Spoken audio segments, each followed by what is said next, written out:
మన జీవితంలో ఎదురయ్యే కొన్ని సంఘటనలను పరిశీలనగా ఆలోచిస్తే అనుభవ జ్ఞానం కలుగుతుంది. వినగల చెవి, చూడగల కన్ను, ఈ రెండును యెహోవా కలుగజేసినవే అని సొలొమోను రాశాడు. మొదటిగా చూడగలిగిన కన్ను గురించి తెలుసుకుందాం. ఈ వాక్యం వివరించడానికి నా జీవితంలో ఎదురైన ఒక సంఘటన మీ ముందుంచుతాను. ఒక సన్నిహితురాలైన సహోదరికి 7వ నెలలోనే ప్రీమెచ్యూర్ బేబీ పుట్టింది. దగ్గరలో ఉన్న ఒక హాస్పిటల్కి వెళ్తే మేము ఈ కేసుని టేకప్ చేయలేం, పెద్ద హాస్పిటల్కి తీసుకువెళ్ళండి అని సలహా ఇచ్చారు. అక్కడ నుండి పెద్ద కార్పొరేట్ హాస్పిటల్కి తీసుకుని వెళ్ళాం. అక్కడ రిసెప్షన్లో ఒక ఫోటో ఫ్రేమ్ మీద చూడుము, నా అరచేతుల మీద నేను నిన్ను చెక్కియున్నాను అని యెషయా ప్రవక్త రాసిన వాక్యం రాయబడింది. ఇది నాకు చాలా పరిచితమైన వాక్యమైనా ఆ సందర్భంలో నన్ను చాలా ఆలోచింపచేసింది.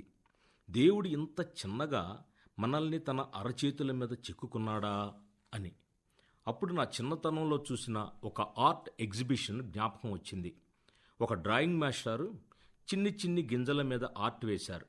బియ్యపు గింజ, ఆవాలు, మినువులు, ఇలా చిన్ని చిన్ని గింజల మీద నాటి ప్రధాని ఇందిరాగాంధీ, కొంతమంది స్వాతంత్ర సమరయోధులు, కొన్ని పల్లె చిత్రాలు వేసి బాక్సులో పెట్టి ఒక భూతద్దం అమర్చి ఎగ్జిబిషన్ ఏర్పాటు చేశారు. ఆయన పేరే మైక్రోస్కోప్ అప్పారావుగా మారిపోయింది. ఈయనకి ఎందుకు ఈ శ్రమ?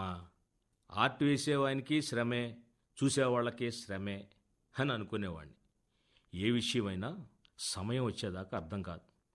ఈ విషయం 20 సంవత్సరాల తర్వాత కానీ అర్థం కాలేదు. దేవుడు మనల్ని ఆయన అరచేతుల మీద చెక్కుకున్నారు. అందుకనే యెషయా ప్రవక్త ఇలా రాశారు: ఆజ్ఞ వెంబడి ఆజ్ఞ, సూత్రం వెంబడి సూత్రము, కొంత ఇచ్చట కొంత అచ్చట యెహోవా వాక్యము మీకు వచ్చును. మానవ జన్మే ఒక అద్భుతం. నా అంతరంద్రియములను నీవే కలుగజేసితివి, నా తల్లి గర్భమందు నన్ను నిర్మించిన వాడవు నీవే. నీవు నన్ను కలుగజేసిన విధము చూడగా భయమును ఆశ్చర్యమును నాకు పుట్టుచున్నది.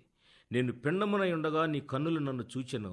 నియమింపబడిన దినములలో ఒకటైనను కాకమునిపే నా దినములన్నీ నీ గ్రంథములో లిఖితములాయెను అని కీర్తనాకారుడు రాశాడు.